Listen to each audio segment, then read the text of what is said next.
You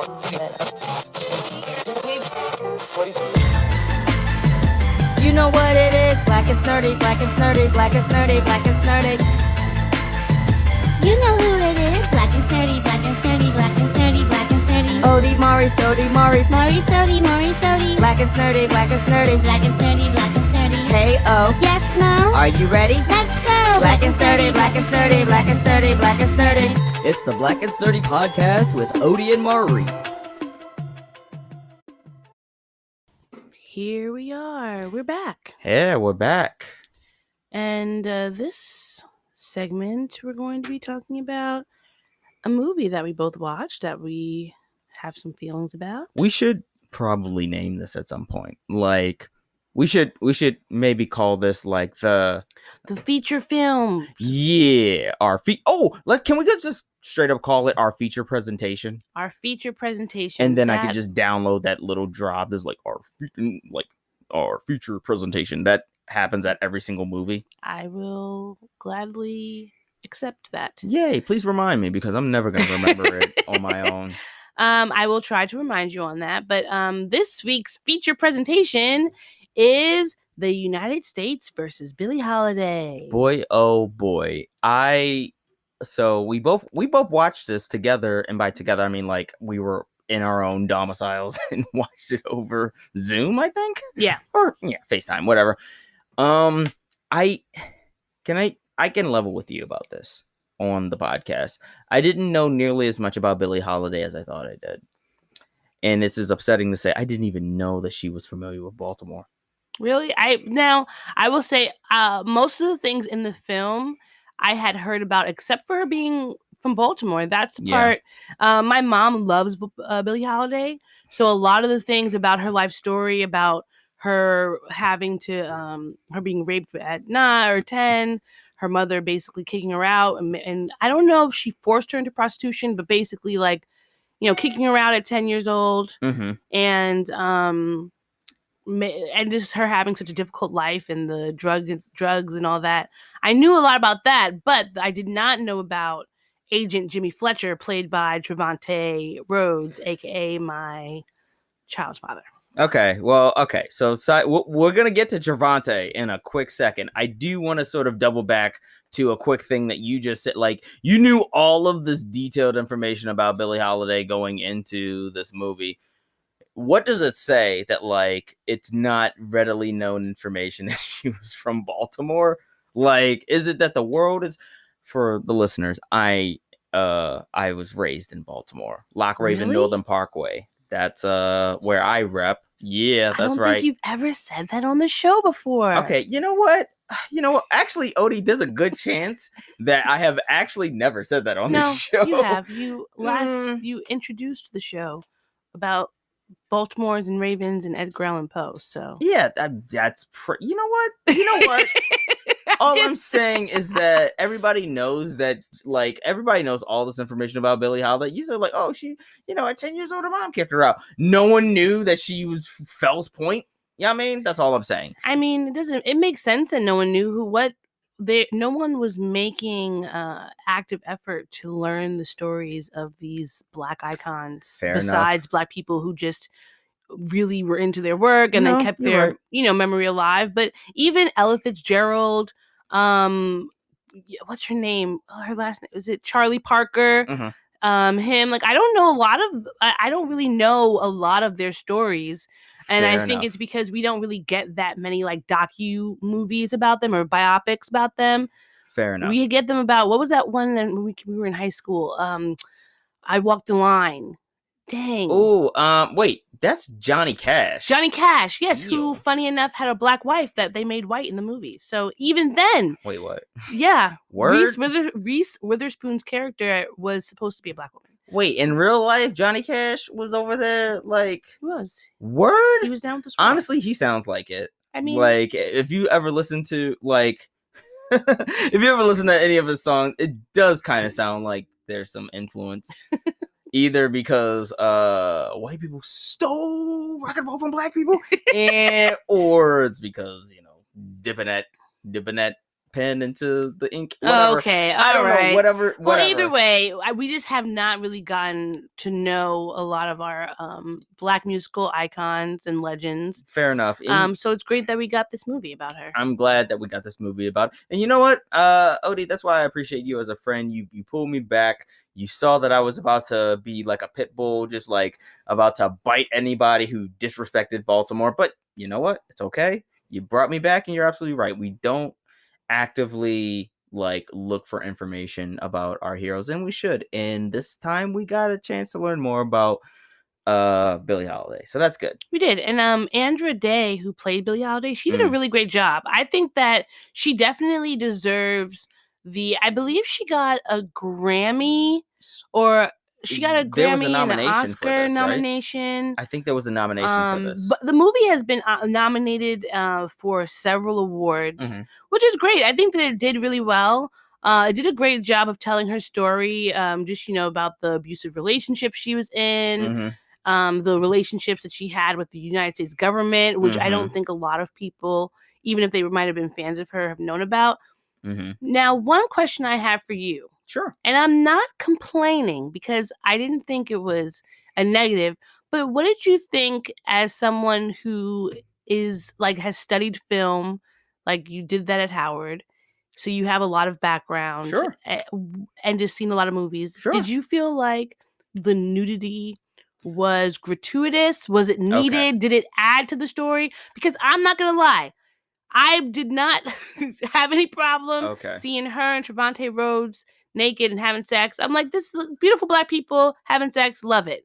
But I do watch movies from the standpoint of, is this nudity, is this sex scene needed, or was it something that kind of was just thrown in there? Okay, so the funny, it's funny. There's three reasons why this is funny that you brought this up. One, because if you looked at this board, I put on there the things that we were going to talk about, and one of them was rough sex. Gonna go ahead and cross that out there. It was rough sex, question mark. Okay, so you're absolutely right. For those of you who are not familiar with me, we both went to Howard, and we were both in the School of C, but I was in the film thing, in the film section, film dissertation. I'm a person who believes that like every scene in anything should serve a purpose, as far as like film, television, and what have you. If it's as far as sex scenes are concerned, I think that sex scenes, intimate scenes, can serve a purpose if it like serves to like bridge the gap between the understanding of that one character's dynamic with that other character, right? I would say one of the sex scenes in this Billie Holiday movie definitely served to really demonstrate the characteristics of like, and it literally was between Billie Holiday and the agent. It was the last sex scene, essentially. It was literally like, hey, it expresses that like, hey, maybe they had a dynamic of, well, they just use each other for physical pleasure, but they started to grow and care about each other. And therefore, like, instead of it just being like anatomical, I'm just here to like fill the void inside you, I actually want to create an intimacy. And therefore, that's the reason why the sex happened. The very last sex scene between those two. I could see why that was in the movie. That served a purpose. The other sex scenes, before that though, I'm gonna say I think they did serve the purpose to get to that last sex scene, if that makes sense. Yeah. Everything else was like, okay, this is just, it's a part of the game. It's a part of like being in the biz. It's like, hey, like I'm gonna specifically point out when Billie Holiday had sex with the dude, the club owner, who like she had her cabaret card pulled, and this was the only club that she can actually perform in, and of course it was like a tit for tat situation, and therefore like it like, because it's like, oh man, they're breaking mirrors and stuff like that. Who could ever imagine enough sex that would break a mirror? Like I've done things and I've broken mirrors. I've never combined the two, but yeah, that's neither here nor there. But I feel like as far as scenes are concerned, those were there and those were necessary in order to get to the intimate scene later on. So I think they were necessary. My question is, if they're in docuseries, when they portray like people who existed in real life, like how do the actors know that this is the actual style of sex? I mean, it's definitely a lot of like it's interpretation, but interpretation because I certain couldn't things. Even when I looked up after we watched the movie, because one thing that I also didn't know about her story was the whole Agent Fletcher situation. Yes, I did not know that either. And when I looked it up, apparently in her biopic, and I believe Agent Jimmy Fletcher, who was a real person, I believe he may have written a book or he had done a lot of interviews throughout his life. Mm-hmm. And now he never says that they were intimate or involved or anything like that. He does say that he had like a lot of respect for her and she was a very warm person, etc. So this romantic relationship could have just been something where it's like, let's just make up something that's going to add to her story in an interesting way. Although I would argue that like everybody from that era, nobody talked about sex. Yeah, no one was really to talking, be fair, not in that way. And I think even in the movie, they were like, "Oh, did like Billie Holiday and Toluca." What was the Tallulah. Tallulah, yeah, like everybody kept intimating like Tallulah Bankhead. Yeah, played by Natasha Lyonne. I have to look up Tallulah Bankhead and see if she was a real person. I think she was. I think she was an actress, and also Natasha Lyonne. I love her. I love her too. Like she is the quintessential. Anytime I think of just like New York born and raised woman, period, like that's who I just like plaster. Yes, I'm a big fan of Orange is the New Black, and therefore like anytime I think, oh yeah, they were born and raised in New York, yeah, it's clearly her. Yeah, it's clearly her. Yeah, she was an American actress. You over here. Basically, that's exactly what I think of. That's why every now and then I'm like, oh yeah, you're stronger than the storm, because I'm thinking of her. But I thought that that them examining her relationships, her romantic relationships with different people was really good. And I really felt for her story, like she had a very difficult life and she made such beautiful music. And it just kind of shows how Black women have been targeted throughout, our history. Yeah.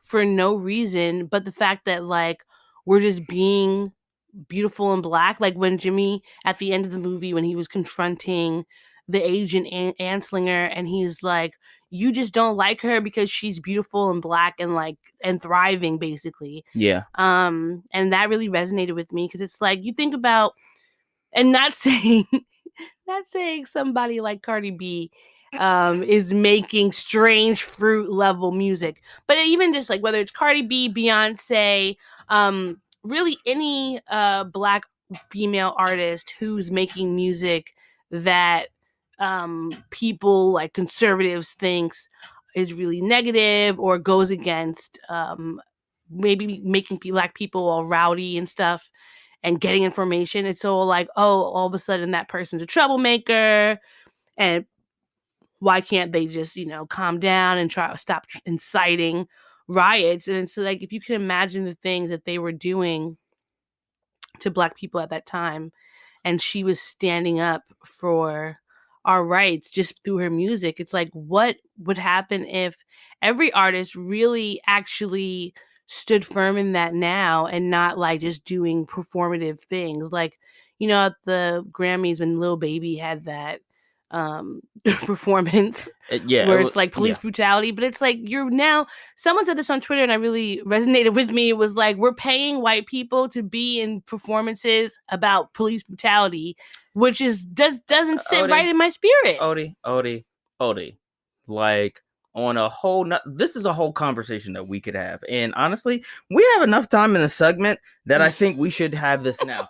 For a long time, like, okay, real talk, these like I was going to segue into just like pointing out how like anytime I watch these movies, they just make me mad and make me just like cut my eyes at white people all over again. Like I'm never at any point like, oh, kumbaya, like we're all in it together because the last summer you all put on Instagram that y'all were at freaking rallies and y'all were at your stuff. black squares Black squares and everything like that. Like, that was just enough to make me believe that y'all are on the right side of history. Nah, I was at 12 different marches and protests all last summer. Did I ever take a picture of myself doing any of that? No. If you go on my Instagram, you'll see that the last photo I took was me in Barbados 3 years ago when I turned 30.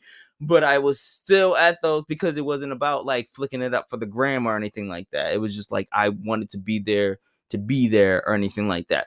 My thing, the point that I'm trying to make is that just like I'm always just very wary of people.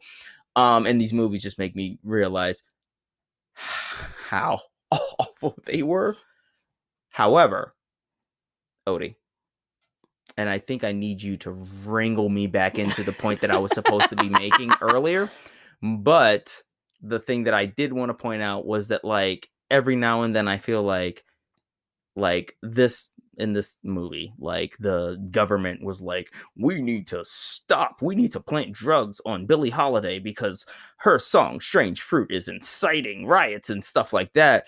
And you obviously works of fiction sort of like heighten things and everything like that. And anytime I see these movies, every time I see blatant white actors who have to play these old school white people who are being blatantly racist, every time I see this, I'm always just like, clearly this is a work of fiction, because in the real world, in the past, they were way more racist than that in real life. There's no way. Like, I mean, they're not going deeper. They were way more racist at that time. But I think that they had it, a lot of the things, pretty on point, where the government was following her. They were keeping her from singing that song. Yeah. Because at that time, I mean, just like when James Brown was singing Say It Loud, I'm Black and I'm Proud, when Otis Redding sang, a change gonna come. Mm-hmm. She was singing that song in the 30s? Yeah. So it's like at that time, there weren't really that many Black artists who were coming to the forefront, especially Black women who were singing these songs about the atrocities that were happening to us. So them planting these drugs and trying to frame her does not surprise me. And knowing that they did that to her, it just is like, we cannot be naive and think that they weren't doing that to how many other people, and just kind of how many people who weren't even artists. And I think that the point of the war on drugs that we keep talking about every, whenever they make these movies, is the war on drugs is not a war on drugs. The war on drugs is a war on people, specifically a war on Black and brown people, poor people, and it's not that I'm saying like, oh, everyone should be able to go and buy Coke. You just go in the streets and just buy it all over the place. But if you want to do a drug, why should the government be putting you in jail for doing that? I'm not saying you're doing a drug, you're driving around and you're hurting someone, but you're in your own home, you're doing a drug, you're harming your own body, you're not doing anything else to anyone else, but yet they're going to be able to, because of the purity politics and our puritanical system, you're now being put into jail. Odie, real talk. This again, all of this is just a spinoff to a whole different conversation that we can have.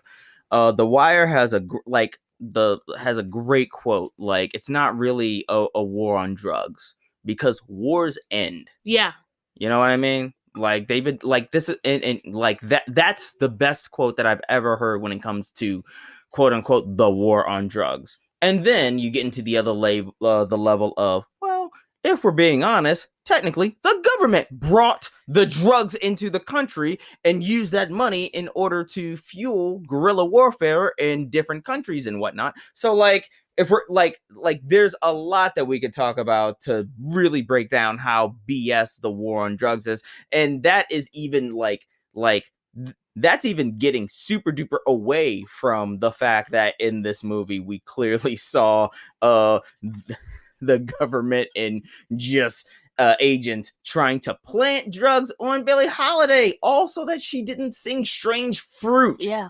Because they were like, oh, like in the beginning, it was like, oh, like she like that. It's inciting riots. It's giving an image of the America that's not true. Dude, they've been hanging us for so long. Why? Like, why? Like, what image? I feel like they always want what to image make do it... you think America is that like y'all could go ahead and hang us, but then we can't even respond to it in any sort of way? Sorry, they've just been continuing to try and pretend as if there are so many different Americas. There's this America where there's no racism, and then there's this other America where there's a little bit of racism, and then there's this other where there's only one America. Honestly, the last 4 years, y'all don't even get to play this BS anymore, quite frankly. Like, no. The last 4 years that you subjugated all of this nonsense to everybody, we get to now spend the rest of the world and the rest of the life being like, yo, y'all were mad racist. No, you don't get to pretend like it, like that's... You don't get to go back into hiding and be like, I don't understand. Is racism real or anything like that? I don't understand. What? No, man. For 4 straight years, in the last 4 years, y'all tried to like take it back to the old days, make everything quote unquote like the old days again. Nah, y'all don't get to just hide back into anything. We remember. Everybody remembers, man. Strange Fruit, that song is so powerful that like every single time I hear it, I cry. Yeah. Anytime, like it's not something that you go and listen to, like, you know what I mean? Like, it's a beautiful song, but when it comes on, it's just really difficult. It's hard to hear, especially like I remember the first time hearing that song. I was probably like I can remember hearing it, probably like 7 or 8, and my mom used to play Billie Holiday all the time, like when she was cleaning and just like regular mom stuff. And I remember asking her like about that song and her telling me about it and how Billie Holiday wasn't allowed to sing it and, everything that happened and the reason why. And the scene in the movie where, she's going to the bathroom and she sees the woman hung in her yard with her family, crying after her. And now I don't know how many interviews Billie Holiday did about that, but I know my mother mentioned like while she was touring down south, she saw more lynchings and it really prompted her to sing the song more. And it's like how I can't imagine. I've never seen a lynching. Thank God. I've never seen anything like terrible like that. I've only seen police brutality like against myself. How and then sad is that, man? I mean, like you literally have to put it in that perspective of just like, hey, as a black person, I've never seen a lynching. I've only ever seen police beat the crap out of me personally or treat me wrong. I mean, that is that was less worse than a lynching. If you think about when you say like changes come, I mean, at least we've had at least a little bit of change. Yeah. And a little bit of like, at least that is, when I think about like the civil rights movement now compared to when it's Billie Holiday's era, like the very least, it's not the saying that they're not still killing us. I mean, we see how the reasons why, like I have some pictures up from protests, but I didn't put a lot of pictures up because I was nervous that I was going to end up like those activists in Ferguson and across the country who have continuously since Ferguson happened and before Ferguson have ended up dead, have ended up arrested just randomly. Like even this last year, I believe they were from Minneapolis. 2 or 3 of them just ended up randomly being shot and killed and or secret police, like just like straight up recorded being snatched up in secret vans and stuff and just disappeared mad. Like just like in full view of social, like of everyone, social networks and stuff like that. It's just like, hey, like, and then just no word after that. I think I even we were supposed to go to one this past summer, and I was just like, it was one at Atlantic Barclays, and the police had the entire Atlantic Barclays surrounded, and I had panic attacks and scared, and I couldn't, like, I can't go, like, I've been arrested already, and it scares the crap out of me. But I was just like, I admired the fact that you still went though. Like, wait, am I snitching on you? My bad. I hope I'm not. Like, it, like, no, okay, no one knows. Yeah, but it happened in the past. Anyhow, you protested. That was good, and I just admired you for that. Is what I was trying to say. And you did. And I think that we are, at the very least, we don't have to necessarily worry about being lynched. That doesn't mean that every fear is gone. But I think that we do still have to pay homage to our ancestors in that way of they did so much. Like the fact that she couldn't sing a song without being arrested and beaten up and put in jail. I feel like we have to take that into consideration when we see all the different ways, because I feel like nobody should ever feel that it's bad if they can't go on the streets, because at the end of the day I have asthma, and that being on those streets when they were pepper spraying and tear gassing us was really dangerous for me. And I realized that it's not that I don't want to be out there in the streets. It's that I might have to do things a little bit differently, because I literally couldn't breathe for like 2 weeks. And this is in the middle of a freaking parallelogram that I couldn't breathe. And it's like, what I feel like Black people, especially Black women, we can no longer be martyrs to this world and to this system. So like Billie Holiday was a martyr. Y'all shouldn't, man. Because she would not stop singing this song. They literally let her die in a hospital bed, shackled. I saw that. That was the last her image. Hospital bed. And the last image was essentially just a picture of the real corpse of Billie Holiday with her ankle handcuffed to her bed. And we no longer need to do that. It's like she did that so that we don't have to, and we can figure out all the different ways of resisting, because everybody doesn't need to be doing every part. Everyone doesn't need to be out there in the streets. Some person needs to be out there, whatever, bringing the water around, raising money for the water, sending people to safe houses, getting the word out in articles and different things. Like everyone has a place, so you don't have to be on the streets to be being meaningful. But I think that we cannot forget the fact that our foremothers and forefathers really did so much work to get us here, and we cannot just pretend like it doesn't matter and be like, oh, so many things have changed, because things have changed in a certain way. But people were, I was 7 years old the first time I remember someone getting lynched. Like that was on the news. So clearly, like, things have changed, but they haven't changed that much. Just what was that Black boy in Florida who was lynched? Like, there was one in Florida, there was one in Georgia. Who now that the one in Georgia has its case reopened, the one in Florida is currently going through trial. And all the ones who just like in literally the last couple years of just like Black people are just like, it's ruled as a suicide. Let me make something absolutely clear. Don't have enough time before we have to go over into a break and calm my nerves down or anything like that. Let me make it clear. Yes, like, we as Black people have generational trauma that is in our DNA and in our bones that we have to deal with, and that we are dealing with, and that we're every generation is striving. At no point are we ever hanging ourselves to commit suicide. So I absolutely never believe that nonsense whenever it's ruled a suicide, that somebody was found lynched, a Black person was found lynched, and it's ruled a suicide. F that nonsense, because it's not true. We would never do that. It's not real. So, like, I'm not even gonna apologize to the fact that I got passionate about that. But every time I see that, and then the police rule it as a suicide, it's not a suicide, because we would never do that. We know the strong history of lynchings in our bones and in our DNA, to the point where we would never actually do that to ourselves just to get off of this earth. We would never do that. There are Black people. We're not doing that. Who have committed suicide. Yeah, I'm not saying Black people can't commit suicide, but like pills in the tub. All right. The way that not enough time to get into this. The way that these people have been murdered, it is generally not like someone with a history of suicidal ideation, or someone who was being bullied or something like that. It's like, okay, this person was found in a field and they hung themselves, but it was by suicide. When that really, you can't just pretend like that's a mistake or that just happened randomly.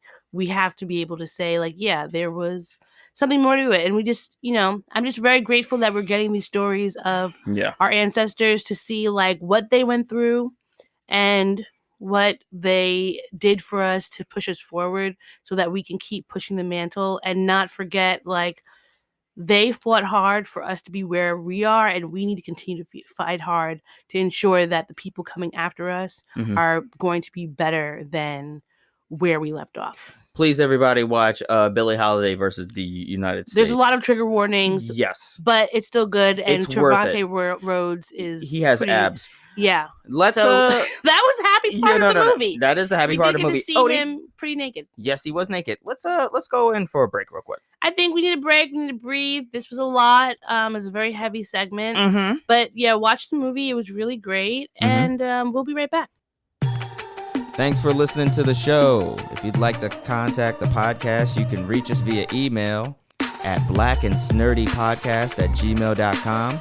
You can also find us on Instagram and TikTok at Black and Snurdy Podcast, as well as on Twitter at Black and Snurdy.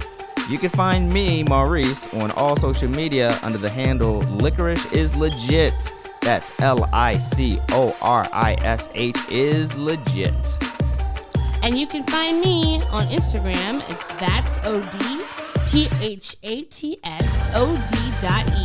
and on Twitter, THATSOD_E. And don't forget to like, rate, and subscribe to us. Tune in next time to the Black and Sturdy Podcast, where nerds of a feather flock together. Remember? Bye. Boy. Not yet. No, this is keeping it. We're keeping this in. Don't forget to take your meds and your subs and drink water.